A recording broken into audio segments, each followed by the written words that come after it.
Du 9 au 17 octobre à Saint-Dizier, l'association Festi-Bible vous invite à une exposition gratuite autour de la Bible, patrimoine de l'humanité, sous un regard historique et culturel. Durant ces 9 jours, différents événements sont organisés, dont un concert gospel avec une troupe internationale, une pièce de théâtre intitulée Ce matin, j'étais lépreux, une soirée alpha pour échanger sur la spiritualité chrétienne, ainsi que d'autres manifestations à découvrir. Informations et réservations au 06 85 92 33 82. Pour vos portails et garde-corps, faites le choix de Finalu Clos 2000. Votre spécialiste depuis plus de 25 ans, zone artisanale de la tannerie à Ancerville. Contactez-nous pour vos études et rénovations 03 29 75 22 25 ou sur clos2000.fr. Ouvert du lundi au vendredi et le samedi sur rendez-vous. Le marathon créatif de Saint-Dizier connaît déjà ses gagnants. Un village d'Octobre Rose prend place au cœur de la cité bragarde. Aujourd'hui s'achève le tournoi Tennis Europe à Bar-le-Duc.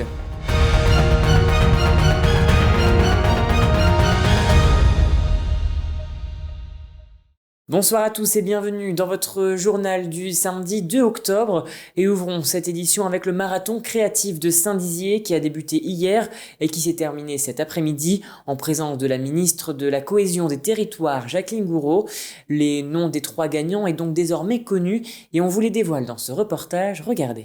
Hier, la ville de Saint-Dizier a lancé son marathon créatif. L'objectif, 36 heures pour booster son projet et révéler un des 16 lieux de la ville. 12 porteurs de projets étaient donc présents à l'espace Cœur de Ville afin de peaufiner leur projet, épaulés d'une vingtaine de coachs. Ce matin, à tour de rôle, ils sont passés sur la scène du théâtre pour convaincre le jury. Après 1h30 de présentation, les jurés se sont isolés pour débattre des prix et récompenser les meilleurs. Nous avions à apporter des critères très particuliers sur la viabilité du projet, c'est l'opportunité par rapport au projet de la ville, la communication et puis aussi l'aisance de chaque porteur de projet à présenter en un pitch de 3 minutes la connaissance de son projet et l'ambition qu'il voulait porter en portant un projet comme celui-ci. Ça s'est très bien passé. Sur le podium, on retrouve des jeunes avec des projets tournés principalement vers le divertissement et la musique. On voit bien que c'est très en phase avec les réponses au questionnaire de Révéler Saint-Dizier. Par ailleurs, très en phase avec les focus group lorsque nous avons lancé cette opération d'urbanisme innovant avec Révéler Saint-Dizier. Et enfin, très en phase avec notre projet de mandat où l'idée est de ramener du loisir, de la jeunesse, d'ancrer un peu les porteurs de projets locaux dans le projet de mandat de Monsieur Quentin Brière, maire de Saint-Dizier. Et franchement, je trouve que ce marathon créatif en est une belle illustration. Cette remise des prix a notamment été marquée par la présence de Jacqueline Gouraud, ministre de la Cohésion des Territoires et des Relations avec les collectivités territoriales. J'ai entendu dans ce marathon que nous venons de vivre ici à Saint-Dizier beaucoup de projets qui montrent aussi l'activité de la population, la créativité pour développer cette ville, Action Cœur de Ville, qui est un programme du gouvernement et qui permet d'accompagner les élus dans les villes moyennes, qui jouent un rôle de centralité tout à fait important dans le département. Si certains n'ont pas décroché de titre lors de ce marathon, ils ont tout de même franchi la ligne d'arrivée et repartent tous avec de précieux conseils, mais aussi de la visibilité sur leur projet qu'il ne reste plus qu'à concrétiser. Et passons à présent à l'image du jour. Aujourd'hui a été signée la convention Petite Ville de demain pour les communes de Vassy et la Porte du Der à la mairie de Saint-Dizier. Un programme qui vise à améliorer les conditions de vie des habitants des petites communes et des territoires alentours. Une signature qui s'est déroulée avec la ministre Jacqueline Gouraud. Écoutez. Très important, il y en a 20 dans le département de la Haute-Marne et tout à l'heure, avec le président de l'agglomération, j'ai donc signé l'engagement de Petite Ville de demain pour 2 communes de la communauté d'agglomération et qui sont prêtes à aménager leur centre-bourg, car là aussi ce sont des petites villes qui jouent un rôle de centralité sur un territoire. Cette année, la ville de Saint-Dizier a décidé de se mobiliser dans la lutte contre le cancer du sein au travers de la campagne de sensibilisation Octobre Rose, stand d'information ou encore activité vélo. La place Aristide Briand était investie pour sensibiliser un plus grand nombre de personnes. Un reportage réalisé par Lina Tran. Pédaler pour récolter des fonds, c'est ce que proposaient aujourd'hui les sapeurs-pompiers de la Haute-Marne sur la place de l'Hôtel de Ville de Saint-Dizier. L'objectif de cette animation était de sensibiliser le grand public sur le cancer du sein. Ce qui se passe aujourd'hui, c'est qu'on a fait venir des vélos qui sont montés sur Home Trainer. Ils sont reliés à un compteur digital. Le principe, c'est que le participant vient pédaler, faire des kilomètres de solidarité. Les kilomètres vont s'afficher sur le compteur digital et à la suite de quoi, en fin de journée, on espère avoir explosé les chiffres, avoir un super nombre de kilomètres parcourus. Et le participant donc, va pédaler et ensuite on lui demande de nous faire un don qui sera reversé à 100% pour la Ligue contre le cancer de Chaumont. Un premier événement pour Octobre Rose dans la cité bragarde qui a naturellement attiré les plus sportifs, comme Jessica, venue avec son amie pour pédaler pour la bonne cause. On pédale donc contre le cancer du sein, parce que c'est une cause qui nous concerne beaucoup personnellement et j'ai des amis aussi qui ont été touchés par ce cancer. Donc voilà.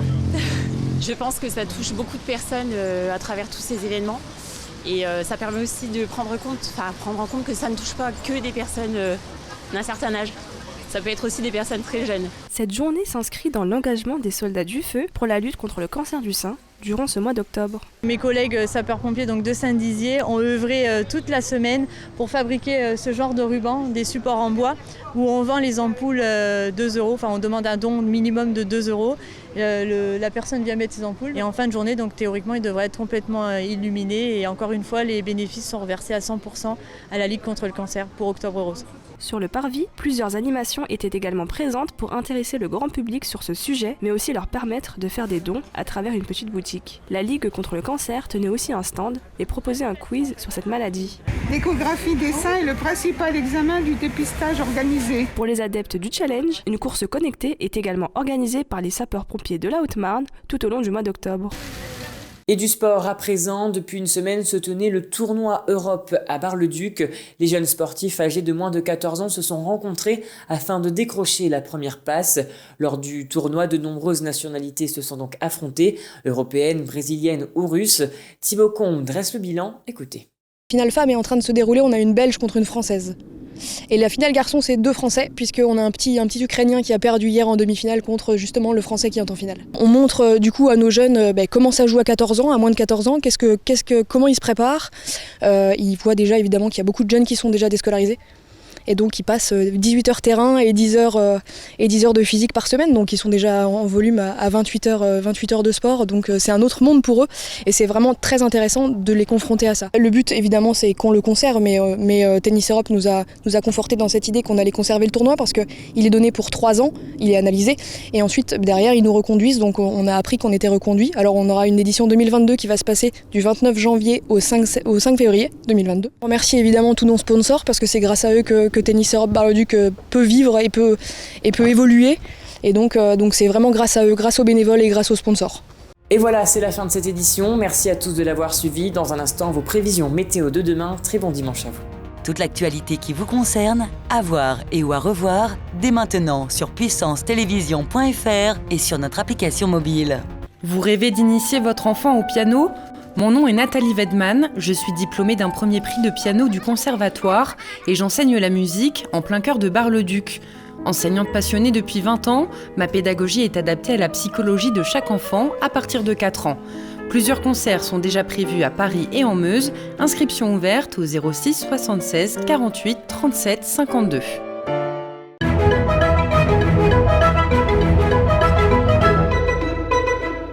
Bonsoir à tous, demain matin, la pluie est attendue sur l'ensemble du triangle.